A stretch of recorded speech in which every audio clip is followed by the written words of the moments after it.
ॐ सहस्राक्षं शतधारमूषिभिः पावनं कृतं तेन सहस्रधारेण पवमानः पुनातु माम् येन पूतमन्तरिक्षं यस्मिन् वा पुरुषि श्रितः तेन सहस्रधारेण पवमानः पुनातु माम् येन पूते ध्यावा पृथिवी आपः पूता अथो स्वः तेन सहस्रधारेण पवमानः पुनातु माम् येन पूते अहोरात्रे दिशः पूता उत येन प्रदिशः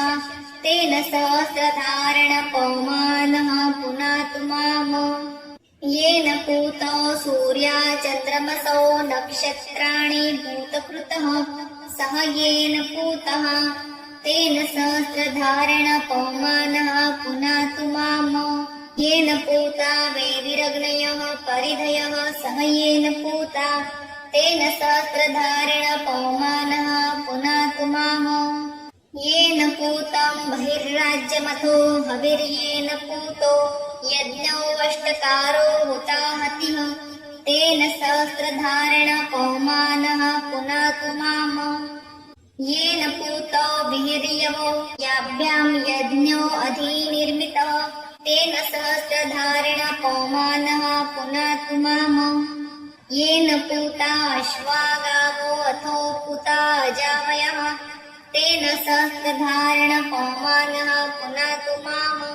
येन पूता रुचः सामानि यजुर्ब्राह्मणम् सह येन पूतं तेन सहस्रधारेण पवमानः पुनातु माम् येन पूता अथर्वागगिरसो देवताः सह येन पूतः तेन सहस्रधारेण पवमानः पुनातु माम् येन पूता ऋतवो येनार्तवा येभ्यः संवत्सरो अधिनिर्मितः तेन सहस्रधारेण पवमानः पुनातु माम् येन पूता वनस्पतयो वानस्पत्या औषधयो गोरुदः सह येन पूतः तेन सहस्रधारेण पवमानः पुनातु माम् येन पूता गन्धर्वाप्सरसः सर्पपुण्यजनः सह येन पूतः तेन सहस्रधारेण पवमानः पुनातु माम् येन पूतः पर्वता हिमवन्तो वैश्वानरः परिभुवः सह येन पूतः तेन सहस्रधारेण पवमानः पुनातु माम् येन पूता नद्यः सिन्धवः समुद्राः सह येन पूतः तेन सहस्रधारेण पवमानः पुनातु माम् येन पूता विश्वदेवः परमेष्टि प्रजापतिः तेन सहस्रधारेण पवमानः पुनातु माम् येन पूतः प्रजापतिर्लोकं विश्वभूतं स्वराजभारम् तेन सहस्रधारेण पवमानः पुनातु माम् येन पूतः स्तनयन्तुरपामुत्सः प्रजापतिः तेन सहस्रधारेण पवमानः पुनातु माम् तेन पूतमृतं सत्यं तपो दीक्षां पूतयते तेन सहस्रधारेण पवमानः पुनातु माम् येन पूतमिदं सर्वं यद्भूतं यच्च भाव्यं तेन सहस्रधारेण पवमानः पुनातु माम् दत्त अथर्वशीर्ष हरिः ओम् ॐ नमो भगवते दत्तात्रेयाय अवधूताय दिगम्बराय विधिहरिहराय आदितत्त्वाय आदिशक्तये त्वं चराचरात्मकः सर्वव्यापी सर्वसाक्षी त्वं दिक्कालातीतः त्वं द्वन्द्वातीतः त्वं विश्वात्मकः त्वं विश्वाधारः विश्वेशः विश्वनाथः त्वं विश्वनाटकसूत्रधारः त्वमेव केवलं कर्तासि त्वम् अकर्तासि च नित्यम् त्वम् आनन्दमयः ध्यानगम्यः त्वम् आत्मानन्दः त्वम् परमानन्दः त्वम् सच्चिदानन्दः त्वमेव चैतन्यः चैतन्यदत्तात्रेयः ॐ चैतन्यदत्तात्रेयाय नमः त्वं भक्तवत्सलः भक्ततारकः भक्तरक्षकः दयाघनः भजनप्रियः त्वं पतितपावनः करुणाकरः भवभयहरः त्वं भक्तकारणसम्भूतः अत्रिसूतः अनसूयात्मजः त्वं श्रीपादश्रीवल्लभः त्वं गाणगग्रामनिवासी श्रीमन्नृसिंह सरस्वती त्वं श्रीनृसिंहभानः अक्कलकोटनिवासी श्रीस्वामी समर्थः त्वं करवीरनिवासी परमसद्गुरु श्रीकृष्ण सरस्वती त्वं श्रीसद्गुरु माधव सरस्वती त्वं स्मर्तृगामी श्रीगुरुदत्तः शरणागतोऽस्मि त्वाम् दिने आर्ते मयि दयां कुरु तव एकमात्र दृष्टिक्षेपः दुरितक्षयकारकः हे भगवन् वरद दत्तात्रेय मामुद्धर मामुद्धर मामुद्धर इति प्रार्थयामि। ॐ द्रां दत्तात्रेयाय नमः। ॐ दिगम्बराय विद्महे अवधूताय धीमहि तन्नो दत्तः प्रचोदयात्। श्री दत्त अथर्वशीर्ष। हरिः ॐ। ॐ नमो भगवते दत्तात्रेयाय अवधूताय दिगम्बराय विधिहरिहराय आदितत्त्वाय आदिशक्तये त्वं चराचरात्मकः सर्वव्यापी सर्वसाक्षी त्वं दिक्कालातीतः त्वं द्वन्द्वातीतः त्वं विश्वात्मकः त्वं विश्वाधारः विश्वेशः विश्वनाथः त्वं विश्वनाटकसूत्रधारः त्वमेव केवलं कर्तासि त्वम् अकर्तासि च नित्यम् त्वम् आनन्दमयः ध्यानगम्यः त्वम् आत्मानन्दः त्वम् परमानन्दः त्वम् सच्चिदानन्दः त्वमेव चैतन्यः चैतन्यदत्तात्रेयः ॐ चैतन्यदत्तात्रेयाय नमः। त्वं भक्तवत्सलः भक्ततारकः भक्तरक्षकः दयाघनः भजनप्रियः त्वं पतितपावनः करुणाकरः भवभयहरः त्वं भक्तकारणसम्भूतः अत्रिसूतः अनसूयात्मजः त्वं श्रीपादश्रीवल्लभः त्वं गाणगग्रामनिवासी श्रीमन्नृसिंह सरस्वती त्वं श्रीनृसिंहभानः अक्कलकोटनिवासी श्रीस्वामी समर्थः त्वं करवीरनिवासी परमसद्गुरु श्रीकृष्ण सरस्वती त्वं श्रीसद्गुरु माधव सरस्वती त्वं स्मर्तृगामी श्रीगुरुदत्तः शरणागतोऽस्मि त्वाम् दिने आर्ते मयि दयां कुरु तव एकमात्र दृष्टिक्षेपः दुरितक्षयकारकः हे भगवन् वरद दत्तात्रेय मामुद्धर मामुद्धर मामुद्धर इति प्रार्थयामि। ॐ द्रां दत्तात्रेयाय नमः। ॐ दिगम्बराय विद्महे अवधूताय धीमहि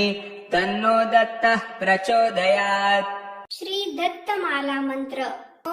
नमो भगवते दत्तात्रेयाय स्मरण मात्र संतुष्टाय महाभय निवारणाय महाज्ञानप्रदाय चिदानन्दात्मने बालोन्मत्त पिशाच वेशाय महायोगिने अवधूताय अनसूयानन्दवर्धनाय अत्रिपुत्राय ॐ भवबन्धविमोचनाय आम् असाध्यसाधनाय ह्रीं सर्वविभूतिदाय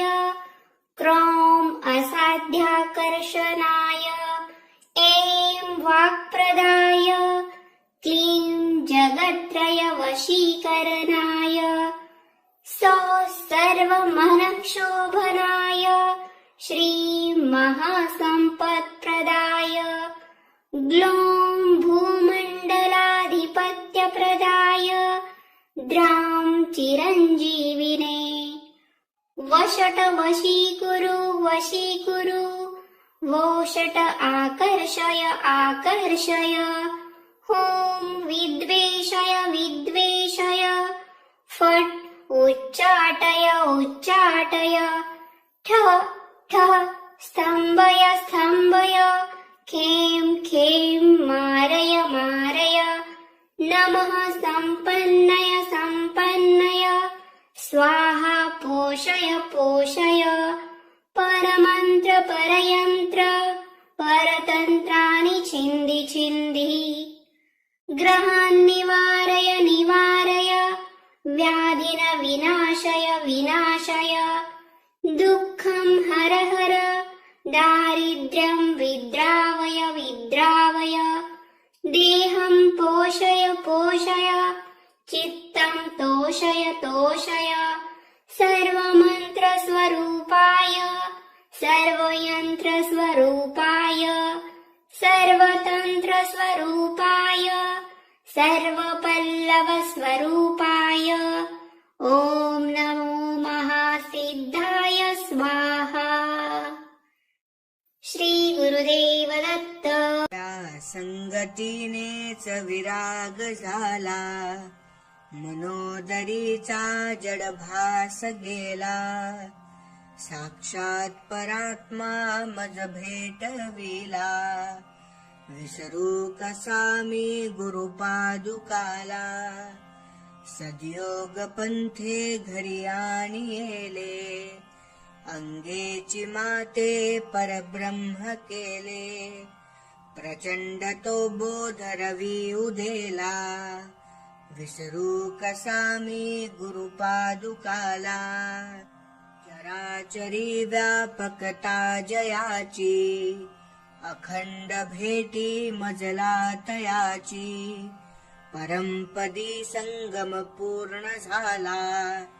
विसरू कसा मी गुरुपादुकाला जो सर्वदा गुप्त जनात वागे प्रसन्न भक्ता निजबोध सांगे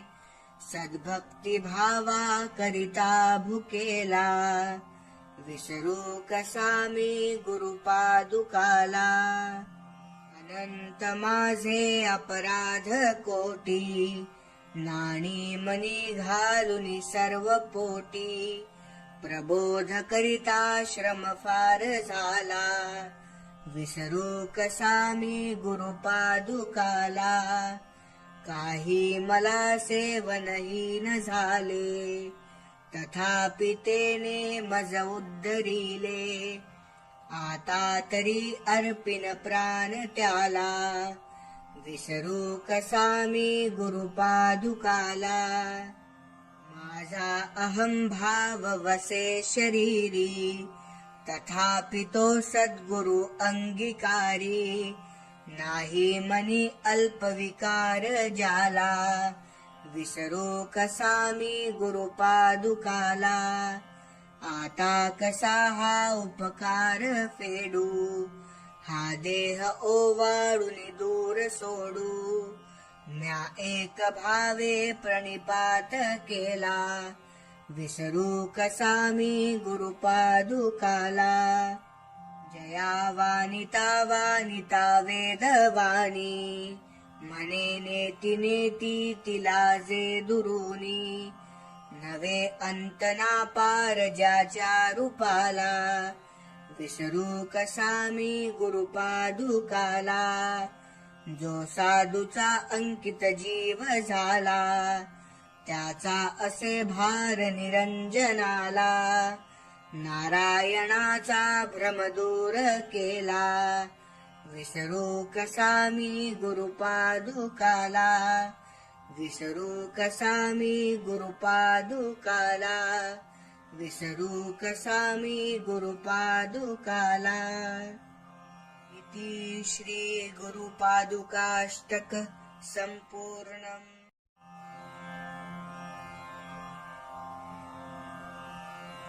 वेदांत वेद्यो वरयोगी रूपम जगत प्रकाशम सुरलोकपूज्यम् इष्टार्थसिद्धि करुणाकरेशम् श्रीपादराजम् शरणं प्रपद्ये योगीशरूपम् परमात्मवेशम् सदानुरागम् सहकार्यरूपम् वरप्रसादम् विबुधैकसेव्यम् श्रीपादराजम् शरणं प्रपद्ये काषाय वस्त्रम् करदण्डधारिणम् कमण्डलु पद्मकरेण शङ्खम् चक्रगदा भूषितभूषणाढ्यम् श्रीपादराजम् शरणं प्रपद्ये भूलोकसारम् भुवनैकनाथम् नाथादिनाथम् नरलोकनाथम् कृष्णावतारम् करुणाकटाक्षम् श्रीपादराजम् शरणं प्रपद्ये लोकाभिरामम् गुणभूषणाढ्यम् तेजोमुनि श्रेष्ठमुनिर्वरेण्यम् समस्तदुःखानि भयं निशान्तम् श्रीपादराजम् शरणं प्रपद्ये कृष्णासुतीरे वसति प्रसिद्धम् श्रीपाद श्रीवल्लभ योगमूर्तिम् सर्वजनैश्चिन्तित कल्पवृक्षम् श्रीपादराजम् शरणं प्रपद्ये मन्त्राब्धिराजम् युतिराजपुण्यम् त्रैलोक्यनाथम् जनसेव्यनार्थम् आनन्दचित्तम् अखिलात्मतेजम् श्रीपादराजम् शरणं प्रपद्ये मन्त्रानुगम्यम् महानिर्वितेजम् महत्प्रकाशम् महाशान्तमूर्तिम् त्रैलोक्यचित्तम् अखिलात्मतेजसम् श्रीपादराजम् शरणं प्रपद्ये श्रीपाद श्रीवल्लभत्वं सदैव श्रीदत्तास्मान् पाहि देवाधिदेव भावग्राह्य क्लेशहारिन् सुकीर्ते घोरात् कष्टादुद्धरास्मा नमस्ते त्वं नो माता त्वं पिता त्वधीपस्त्वं त्राता योगक्षेमकृतसद्गुरुस्त्वं त्वं सर्वस्वं नो प्रभो विश्वमूर्ते घोरात् कष्टादुद्धरास्मा नमस्ते पापं तापं व्याधिं माधिं च दैन्यं भीतिं क्लेशं त्वं हराशु त्वदन्यं त्रातारं नो वीक्षैषास्तजुर्ते घोरात् कष्टादुद्धरास्मा नमस्ते नान्यस्त्राता नापि दाता न भरता त्वतो देवत्वं शरण्योकहर्ता कुर्वात्रयानुग्रहं पूर्णराते घोरात् कष्टादुद्धरास्मा नमस्ते धर्मे प्रीतिं सन्मतिं देवभक्तिं सत्संगाप्तिं देहि भुक्तिं च मुक्तिं भावासक्तिं चाखिलानन्दमूर्ते घोरात् कष्टादुद्धरास्मा नमस्ते श्लोकपञ्चकमेतदो लोकमङ्गलवर्धनम् प्रपटे नियतो भक्त्या स श्रीदत्त प्रियो भवेत् इति श्रीवासुदेवानन्द सरस्वती स्वामी विरचितम् श्रीदत्तात्रेय स्तोत्रम् सम्पूर्णम्।